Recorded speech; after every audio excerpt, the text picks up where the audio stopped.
Budget पेश हो गया है। 2024 के बजट में क्या बड़ी बात है ये आपको सिलसिलेवार तरीके से बताते हैं, क्योंकि डिजिटल बजट वित्त मंत्री ने पेश किया और डिजिटली किस तरीके से क्या बड़ी बातें निकल के आई हैं। तो बजट की बड़ी बात में बात की जाए तो रोजगार से जुड़े प्रोत्साहन के तहत 3 योजनाओं की घोषणा की गई है। ये बड़ी बात निकल के आई है, युवाओं के लिहाज से एक बड़ा मौका है। महिलाओं और लड़कियों को लाभ पहुंचाने वाली योजनाओं के लिए 3 लाख करोड़ रुपए खर्च करेगी मोदी सरकार। ये बजट की बड़ी बातों का हम जिक्र कर रहे हैं। वित्त मंत्री के जो पिटारे से बात निकल के आई है, पूर्वोत्तर क्षेत्र में इंडिया पोस्ट पेमेंट बैंक की 100 से अधिक शाखाएं की जाएंगी स्थापित, यानी कि दूर दराज के इलाकों तक लोगों तक सरकार पहुंचेगी इन पेमेंट्स बैंक के माध्यम से। राष्ट्र की खाद्य सुरक्षा सुनिश्चित करने के लिए पोलावरम सिंचाई परियोजना को किया जाएगा पूरा। इस बात का जिक्र भी वित्त मंत्री ने अपने बजट भाषण में किया है। ये बड़ी बातें जो बजट में वित्त मंत्री ने रखी है उसका हम जिक्र कर रहे हैं। कृषि एवं संबंधित क्षेत्र के लिए लगभग 1.5 लाख करोड़ रुपए का आवंटन का जिक्र भी वित्त मंत्री ने किया है और यह दिखाता है कि ग्रामीण अर्थव्यवस्था में कैसे पैसा पहुंचे, इस दिशा में पूरी कोशिश की जा रही है ग्रामीण अर्थव्यवस्था को बढ़ावा देने और उसको आगे बढ़ाने के लिए। ग्रामीण विकास के लिए इस वर्ष लगभग 2.66 लाख करोड़ रुपए का ऐलान किया गया है और यह अपने आप में दिखाता है कितनी बड़ी संख्या में ग्रामीण अर्थव्यवस्था को संबल देने की कोशिश की जा रही है। नई योजनाओं के तहत एमएसएमई के लिए 100 करोड़ रुपए तक के लोन के प्रावधान का जिक्र वित्त मंत्री ने किया, यानी कि जो रोजगार ज्यादा पैदा करने की क्षमता एमएसएमई सेक्टर रखता है उसको प्रोत्साहन, एक संबल देने की कोशिश की गई है। मुद्रा ऋण की सीमा 10 लाख से बढ़ाकर 20 लाख की गई है, यानी कि छोटे कारोबार करने वालों को बड़ी राहत, या कहा जाए दुगनी कर दी गई है, क्योंकि 10 लाख से 20 लाख पहुंचा दी गई है। बड़ी बातों का हम जिक्र कर रहे हैं। 100 बड़े शहरों में साफ पानी और सैनिटेशन की व्यवस्था को कैसे सुचारू किया जाए उस लिहाज से योजनाओं का भी जिक्र किया गया है, यानी कि क्लीन सिटी और स्मार्ट सिटी का जो कॉन्सेप्ट है उसको बेहतरी से लागू किया जाएगा इन शहरों में। पीएम आवास योजना के तहत 3 करोड़ नए घरों को बनाने का जिक्र होगा, क्योंकि 2 करोड़ घर पहले से बने हैं और टोटल 5 करोड़ की बात है, इसमें 2 करोड़ बन चुके हैं, 3 करोड़ और घर बनाए जाएंगे। ये भी जब अपने आप में घर बन रहे होंगे तो अर्थव्यवस्था का पहिया घूमेगा, क्योंकि सभी जरूरत की चीजों के लिहाज से डिमांड बढ़ेगी, उस लिहाज से सप्लाई बढ़ती नजर आएगी। महिलाओं के लिए स्टैंप ड्यूटी में भी बदलाव की बात की है वित्त मंत्री जी ने, तो अपने आप में महिलाओं के लिहाज से बड़ी बात। और महंगाई को 4% तक लाने का प्रयास होगा, जो अभी थोड़ी सी ज्यादा है, हालांकि जो आरबीआई के नॉर्म्स है उसके तहत वो कहीं बनी हुई, बट फिर भी उसको 4% से नीचे या ±2% जो रहता है उसके तहत लाने की कोशिश की जाएगी। बजट में गरीब, महिला, युवा और अन्नदाता पर फोकस नजर आ रहा है। जिस प्रकार से ज्ञान का जिक्र लगातार बीजेपी करती रही और उस बात का फोकस बजट यानी आर्थिक सामाजिक नीतियों में भी देखने को मिल रहा है। अब अगर बात की जाए कुछ और बड़ी बातों की, तो आईबीसी संहिता के तहत परिणामों में सुधार के लिए होगा एकीकृत प्रौद्योगिकी मंच, और ये जो एक तरीके से कोशिश ये है कि जो सरलीकरण की व्यवस्था है उसको एक तरीके से डिजिटल फॉर्म के माध्यम से लोगों के लिए आसान बनाया जाए।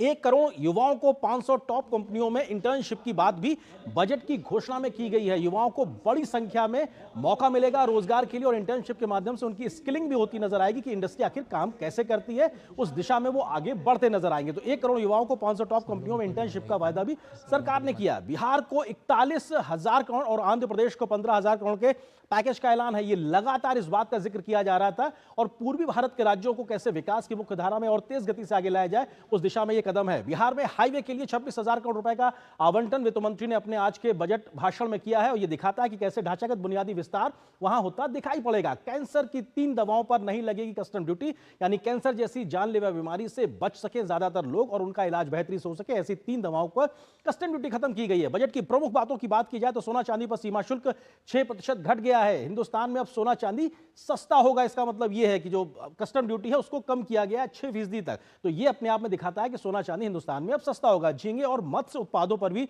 सीमा शुल्क जो है वो घटा दिया गया है। इसका फायदा भी पूरे इस इंडस्ट्री को मिलता नजर आएगा और खासतौर से ब्लू इकोनॉमी के लिहाज से अगर बात की जाए तो उसका एक फायदा दिखाई पड़ेगा। झींगे और मत्स्य उत्पादों को फायदा होता दिखाई पड़ेगा। कृषि के लिहाज से अगर बात की जाए, किसानों के लिहाज से बात की जाए तो आप ट्रैक्टर घूमता हुआ देख सकते हैं कि कैसे ये एक तरक्की को आगे बढ़ाता है। अभी मौजूदा महंगाई दर में स्थिरता है, लेकिन उस स्थिरता के साथ में कैसे और उसको कंट्रोल करने की जरूरत है, इस दिशा में लगातार प्रयास किए जाएंगे। खेती किसानी और किसान कृषि कल्याण को लेकर कई प्रकार की बातें और वायदे किए गए हैं इस बजट में भी। महंगाई को 4% तक लाने के हो रहे हैं लगातार प्रयास, क्योंकि महंगाई एक चुनौती बनी हुई है। जब अगर थोड़ी सी भी ज्यादा बढ़ती है, खासतौर से खाद्य महंगाई को लेकर, उसको थोड़ा कम करने की और ज्यादा कोशिश होगी। यह सरकार लगातार आश्वासन देती नजर आ रही। बजट में गरीब, महिला, युवा और अन्नदाता पर फोकस है। जिस ज्ञान का जिक्र GYAN का जिक्र करते हैं उसमें अन्नदाता किसान किसान भी अपने आप में प्राथमिकता में शामिल है और वो नीतियों में साफ दिखाई पड़ रहा है। मुख्य फसलों के लिए उच्चतम एमएसपी की घोषणा की गई है, जो लगभग लागत से 1.5 गुना ज्यादा जो लगातार सरकार कर रही है, उस प्रकार का प्रावधान लेकर सरकार इस बजट में भी आगे बढ़ती दिखाई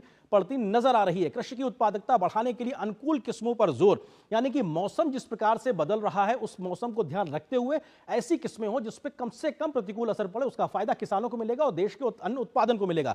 कृषि अनुसंधान व्यवस्था की व्यापक समीक्षा की जाएगी, आखिर किस प्रकार की तकनीक और किस प्रकार के बीजों के साथ में हम कृषि को आगे तकनीक से जोड़कर बेहतर उत्पादन ले सकते हैं किसानों का, जिसमें फायदा हो। कृषि अनुसंधान के लिए पूंजी उपलब्ध कराई जाएगी, यानी कि रिसर्च और डेवलपमेंट को एक तरीके से संबल दिया जाएगा। कृषि अनुसंधान के लिए निजी क्षेत्र को भी शामिल करने की बात की जा रही है, यानी कि जो पीपीपी मॉडल होता उस दिशा में भी इस दिशा में आगे बढ़ा जाएगा कि खेती किसानी के लिए निजी क्षेत्र भी आगे आए। सरकार और निजी क्षेत्र के विशेषज्ञ कृषि अनुसंधान की करेंगे देखरेख और ऐसे में सरकार और निजी क्षेत्र दोनों मिलकर जब कृषि को संबल प्रदान करेंगे तो शायद बेहतर और नतीजे दिखाई पड़ेंगे। कृषि सेक्टर के लिए 1.52 लाख करोड़ रुपए का आवंटन किया गया है। यह आवंटन दिखाता है कि किस तरह से ग्रामीण अर्थव्यवस्था को इसका फायदा मिलेगा। 6 करोड़ किसानों के लिए जमीन रजिस्ट्री पर जोर है, यानी कि अब हर एक पैमाइश उसका डिजिटलीकरण हो सके, एक साफ सुथरी व्यवस्था हो, किसी प्रकार का कोई एक कंफ्यूजन ना हो, उस पर भी जोर है। 5 राज्यों में किसान क्रेडिट कार्ड होगा लॉन्च और इसका विस्तार देने की बात की गई है, जो कि ऑलरेडी पहले से चला आ रही व्यवस्था उसको और विस्तार देने की बात की गई है खेती किसानी और कृषि के लिहाज से।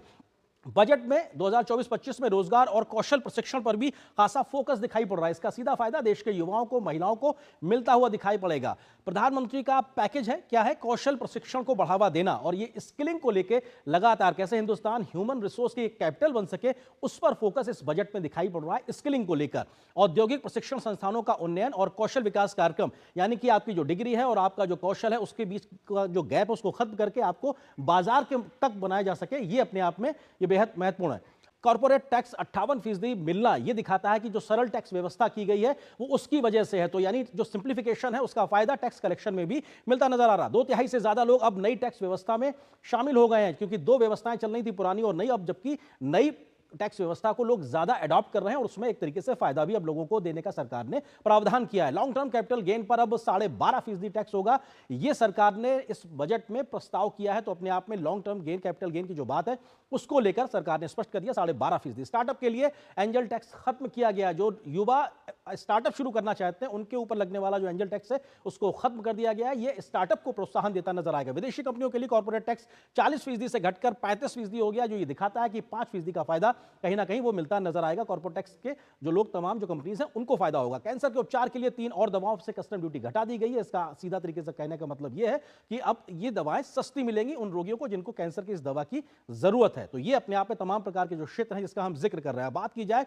किस प्रकार से ग्रीन एनर्जी पे फोकस नजर आ रहा है, तो पीएम सूर्य घर योजना के तहत 1.28 करोड़ पंजीकरण अभी तक हो चुके हैं और कोशिश यही है कि देश के हर घर के ऊपर सोलर पैनल नजर आए। 1 करोड़ घरों को 300 यूनिट तक हर महीने बिजली फ्री की बात है, जो कि पहले 200 यूनिट के आसपास था, अब इसको 300 यूनिट तक करने का प्रावधान का जिक्र बजट में किया गया है। यह दिखाता है कि कैसे ग्रीन एनर्जी की ओर देश एक बड़े ट्रांसफॉर्मेशन पे आगे बढ़ रहा है। पीएम सूर्य घर योजना के तहत 14 लाख आवेदन अभी तक प्राप्त हो चुके हैं और यह संख्या लगातार आगे बढ़ती जा रही है। रजिस्ट्रेशन करोड़ से ऊपर हो चुके हैं। एनटीपीसी और बेल का संयुक्त उद्यम परिपूर्ण 800 मेगावाट का वाणिज्यिक संयंत्र स्थापित होगा और यह एक तरीके से घरों के ऊपर बनने वाली बिजली को कैसे उसका फायदा लोगों तक पहुंच सके उसके लिए अपने आप में काम करता नजर आएगा।